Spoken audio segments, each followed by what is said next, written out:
So yeah, we're gonna keep building. And today is March 10th, 2022. We are reading pages 122 or 123 up till page 125. Um, so I wanted to start with some readings from Jackson Rising on page 80. Again, Jackson Rising, just a specific study case that helps us to see how to formulate our cooperatives. They give us some comparisons to work off of, some specifics, how they chose to do participate in democracy, how did they choose to be transparent with their budget. This is one of the areas where they talk about their goals. So here we go. We also aim to make several critical structural changes to the city of Jackson's governance structure. The most critical change we will propose and fight for is creating a human rights charter to replace the existing city charter as the basis of sovereignty and governance for the city. And finally, we aim to advance several economic and social changes on a structural level in Jackson via the governance process. These include expanding public transportation by increasing transport lines and launching a fleet of green vehicles that utilize natural gas, ethanol, and electric energy, creating a network of solar and wind powered generators throughout the city to expand and create a sustainable power grid, and creating a south trading network and fair trade zone that will seek to create trading partnerships with international trading blocs such as the Caribbean Community and Common Market and ALBA, the Bolivian Alliance for the Americas. So that was very profound what they had in mind to accomplish. They knew that they wanted to focus on human rights. So they wanted to replace the city charter, which is somewhat like a equivalent to the Emancipation Proclamation or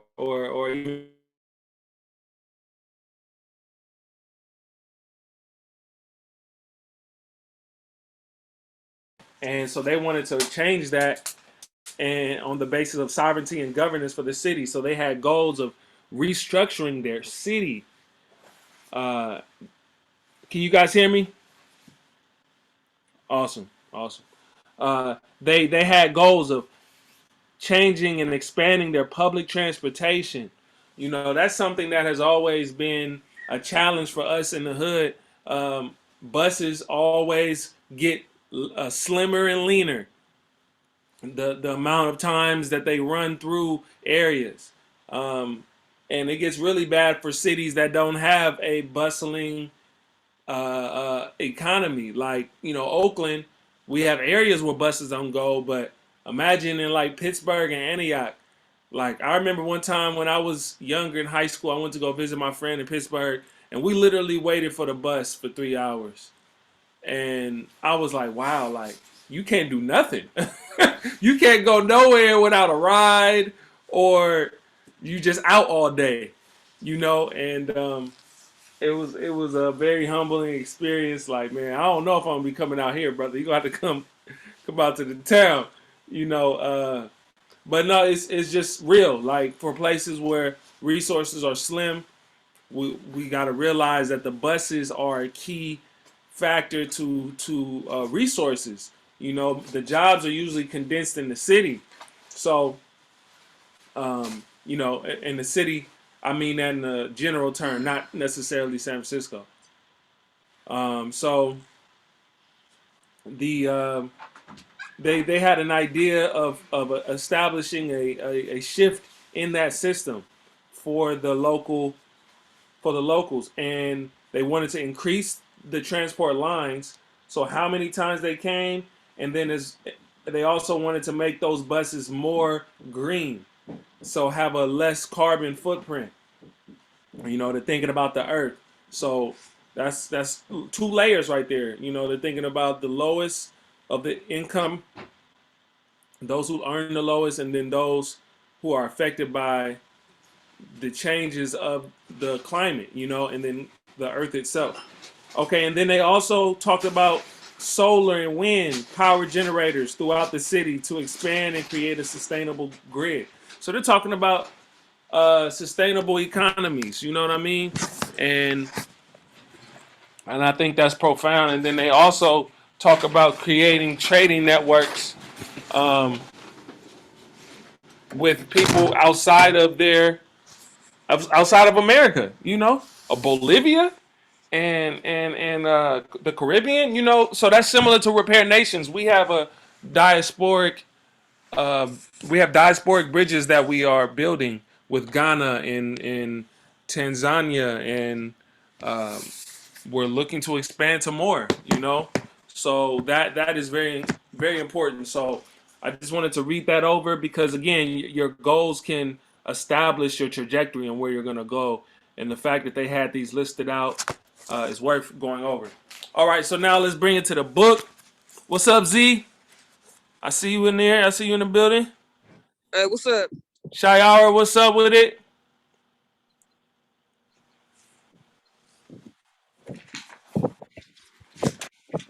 Brother Tuck, you said what year were these thoughts taking place? What were you referring to? When they were talking about the EV and the solar, like what year was that? Oh, okay. I want to say 2013. Man, man, that's still 2013. Yeah. that's still a good time. That's like right in sync because EV it still has a lot of upside, and that's what I would love to hear about the updates. Because Yeah. Mm-hmm. no, I was gonna say repair nations. We've been talking about getting more technically advanced and getting into solar and stuff now. So that's beautiful that they was thinking like that in 2013. Way ahead of their time, man, and they composting, uh, um, yeah, doing a lot of green things, and I appreciate the standard that they've set. So now we can follow and utilize the resources that we have. We in the tech hub, so we should be tapping in a little deep, just off of that and expanding. So 122 is where we are, right at the bottom. Cooperative efforts in Buffalo. The Citizens Cooperative Society of Buffalo, New York, was established in 1928 to afford blacks of Buffalo an opportunity to help themselves and improve their standard of living through collective work and responsibility. Its founder, Dr. E. E. Nelson, was influenced by both Booker T. Washington and Marcus Garvey, as well as George Schuler. Was an avid reader of the Pittsburgh Courier and worked as a dining car waiter until he could make his living from his private medical practice. In 1929, the Citizens Cooperative Society of Buffalo started an education and membership campaign. Membership cost $5 per share, and most members own fewer than 5 shares. Its most ambitious project, the Citizens Cooperative Grocery Market, was launched in the fall of 1931. That October, Nelson had a founding delegate to the first conference of the Young Negroes Cooperative League, according to YNCL letterhead. Thereafter, one R.S. Freeman was listed on the letterhead as the Buffalo representative and a charter member of the YNCL. In January 1932, Schuler featured a picture of the storefront showing the name Citizens Cooperative Society Meats and Groceries in his article on the YNCL and the crisis. So there were some things cooking in Buffalo, New York in the 30s. You know, some big names were dropped: Booker T. Washington, Marcus Garvey, George Schuler. They all were readers of the Pittsburgh Courier. Oh, the big seated one. I think I see the Shire, I will mute you. So yeah, I feel like that is to be noted. I'm not familiar with Buffalo, New York, but they got some history. Let's keep going. The co-op grocery had financial problems from the beginning, particularly since it was started during the Great Depression and unemployment was high in Buffalo. Members also had little experience running a business. The Citizens Cooperative Society disbanded around 1933. By 1934, Nelson and others had reorganized the society and were holding regular meetings. In 1935, they launched an education campaign using the name the Buffalo Consumers Economic Society, which began operating using the international Rochdale principles.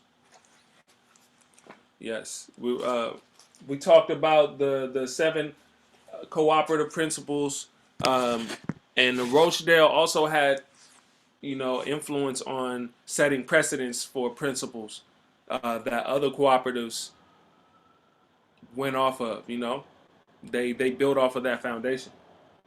You'll hear that mentioned a bunch.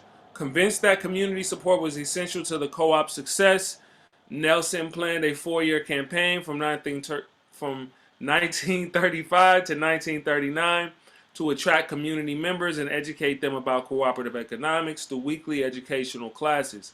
He also organized the children into a junior co-op where they could learn the principles of business and cooperative economics. The society also operated a speakers bureau, sending members to talk at club meetings and to churches and other community groups. By 1940, almost 100 new families had joined. So they hit the pavement. They participated in campaigns to teach folks, to get them ready for the information. They, did it on a weekly basis. They tapped in with the youth. They got them involved. They taught them the concepts. And they also tapped in with the black churches.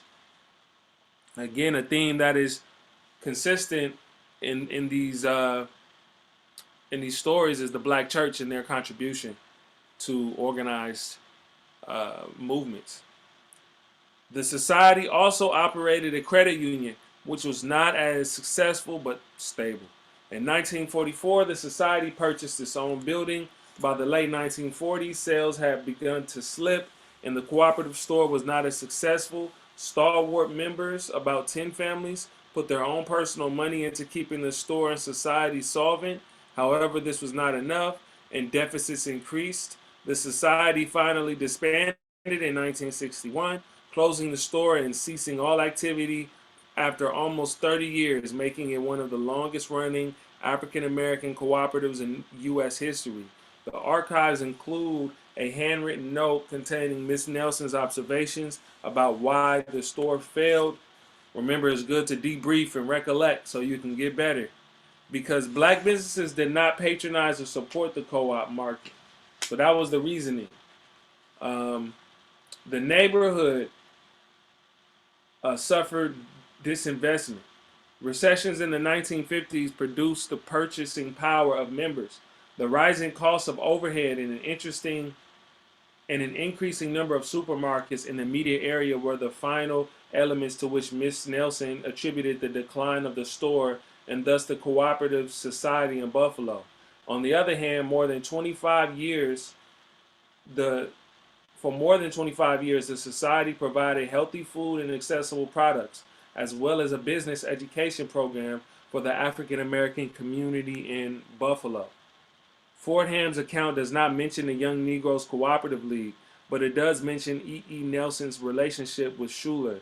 The YNCL documents mention the Buffalo's cooperative's activities and highlights its accomplishments and progress. Again, the successes were tempered by the challenges of adequate capitalization and education and the need for serious long-term community support. While the society successfully operated a store for decades, it also offered a number of workshops and educational programs that were as important as the goods supplied by the co-op store. Excuse me. So their relationships that they built became an important marker. 30 years is a long time to operate a business, right? That's not an easy feat. most small businesses don't make it past the year mark, let alone the 5 year mark. So once you get past that, you're already beating the odds. So 30 years, I mean, that's that could have helped put somebody kid through college. You know what I'm saying? Or sustained. It helps sustain a community.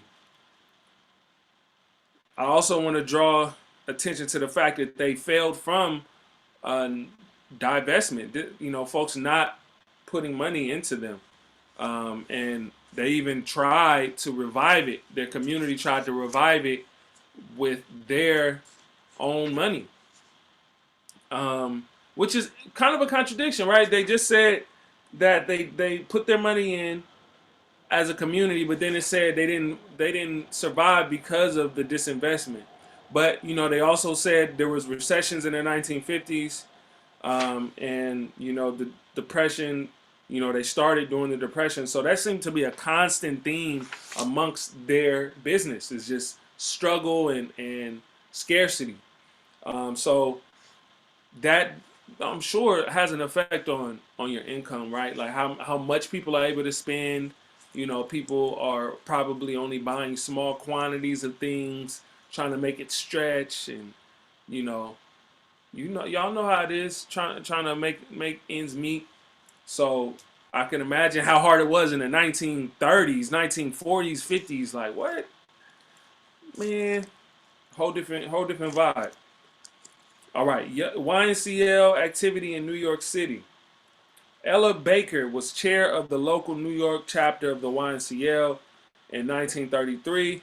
According to a flyer and program in the Ella Baker Papers at the Schomburg Center in New York, the local chapter held an all-day conference. Baker gave an address titled Consumers Cooperation plus the Race Loyalty Appeal, and George Schuler closed the meetings with his address, Why a Cooperative Movement Among Negroes why a cooperative movement among Negroes, presumably the same speech they gave at the YMCA's second national conference. The flyer for the Harlem Economic Forum listed 3 free lectures on Sunday evenings in April 33.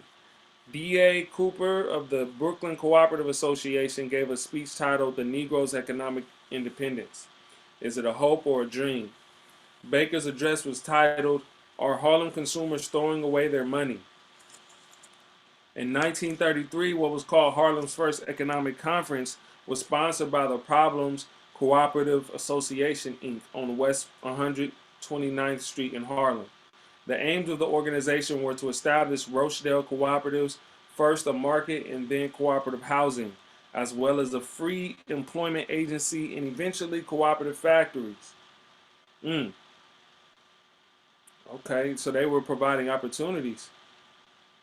The September 1933 program ran from 2:30 p.m. I'm sorry, 2:30 p.m. To 11 p.m. Baker gave the welcome address and Schuler gave a speech titled Our Community Through My Economic Lens, a Practical and Immediate Approach. The conference was opened by A.E. Lyons, the president of Problems Cooperative Association. The secretary organizer of the association reviewed the aims of the organization in the conference. The Self-Help Barter Exchange announced that it manufactured dresses for barter and also collected clothing, shoes, and furniture for barter. This shows a continued connection between cooperative economic strategies and self-help and mutual aid practices in the 1940s. Ella Baker wrote a memo to a Mr. Wilkins titled Consumers Cooperation Among Negroes, which described 11 active black cooperatives around the country and 10 African American credit unions that had been started in the 1930s. Short but productive life. The Young Negroes Cooperative League lasted officially for only about 3 years, but it seems to have had a long-lasting effect on the continued development of African American owned cooperatives during the Great Depression and immediately afterward, as well as on the development of black leadership. YNCL chapters were established in many U.S. cities with major black populations and black activity. The portions of Baker's papers devoted to the YNCL are not comprehensive enough for us to trace all of its connections and accomplishments, but the archives do provide a snapshot of many of the activities, and her biographers filled in some blanks. Baker's YNCL papers give us great insight into Baker's communications with the YNCL membership and her thinking on cooperative economics, black co-op development, and fundraising issues. They also gave us a glimpse into her development as a leader, an organizer, and a thinker. Ella Jo Baker certainly cut her teeth with the YNCL, and she continued her involvement in the cooperatives for most of the rest of her life, though much more quietly. Most impressive is how her leadership and experience with the YNCL helped to develop her unique style of community organizing and leadership development. I assume that being a member of the Young Negroes Cooperative League had a similar effect on many other members, and thus may have been more influential than we have been able to gauge thus far. Man, so the YNCL was doing a whole lot of work. You know, I appreciate their level of consistent communication with each other. Ella Baker being a leading force and really helping to create culture, create space for cooperatives with her words and with her connections. Um, you know, her speeches, her and George Schuler definitely had a tenacity for economics, of collective economics in the black community.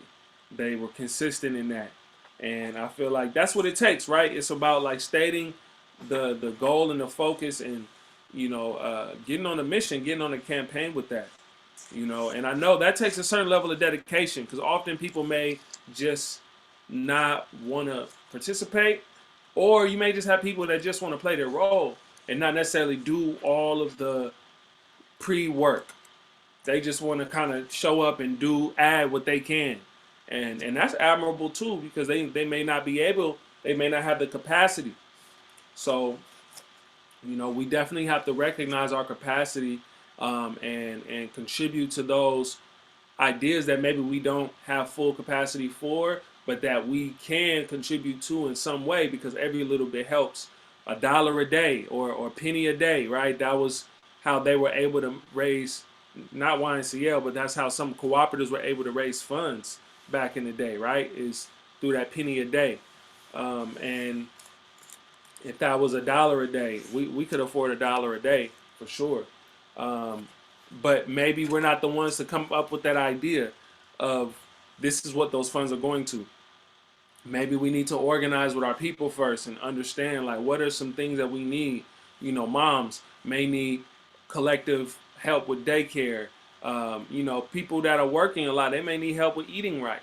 Like, they work a lot, but they may not be able to make the food. So maybe, they could come together and create a buying club and hire some chefs, who are maybe in the community, that aren't necessarily the most expensive, but very skilled in creating healthy foods. Maybe, you might need help picking up your kids. Maybe cooperative pickup. Maybe susus can be created. All of these. Maybe somebody else has the idea, but then you have the resources to at least contribute what you can. And so everybody plays their role. So we talk about Ella Jo Baker and George Schuler, and we're reading their quotes and how they were able to, uh, you know, I want to say, convince people to get on their team. And we can do the same, or we can be the ones getting on the team if we believe in the movement that is being suggested. So just like how Jackson Rising, they decided that they wanted to attack the buses, they wanted to change or attack, disrupt the buses, and create more um, opportunity for poor people, and they knew they wanted to get into green technology, and they knew they wanted to change the governmental structure. What are some things that you want to focus on, that you want to change in your community, that you can link up with people on, and start small. I think buying clubs are a good way to do that. And yeah, so Any thoughts on the reading today?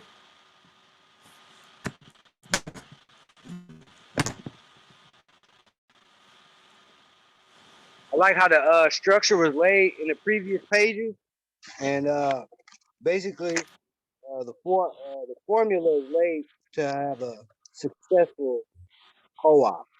And then there's basically a story right behind it saying how this is one of the most successful Black co-ops, but then also a reason why it failed or the downfalls is because of the lack of investment or the community not supporting it to its potential that it should have. So I think this example shows you how the structure is strong, but then a minor hair fracture could crumble a community type of co-op.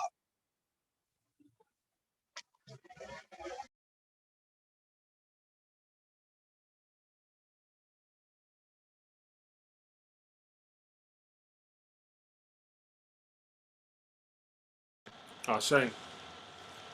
Okay. I appreciate everyone's input. Even if it was with your minds, you guys being here, showing your time and space and energy to be available is amazing. So we will tap in tomorrow. Sorry, no, not tomorrow. Monday, excuse me. Next week, we'll be back. I'll be posting the reading in the email as well as I'll send it in the Insta group chat. So look out for that, and I'll post it on the Instagram. So I hope you guys have a great weekend. Thanks for tapping in with us. We'll catch y'all same black time, same black channel. Yeah. Thanks for bringing such Adios. great energy every day. Thank you. Thank you. Yeah, I want to say the same thing. I never say thank you, brother Tut. I always say it for it, but you come as a facilitator of this, so the way you present it always intrigues my mind for the rest of the evening. I don't take that lightly. Thank you. Thank you, bro. All right. All right, Joe. Peace. See.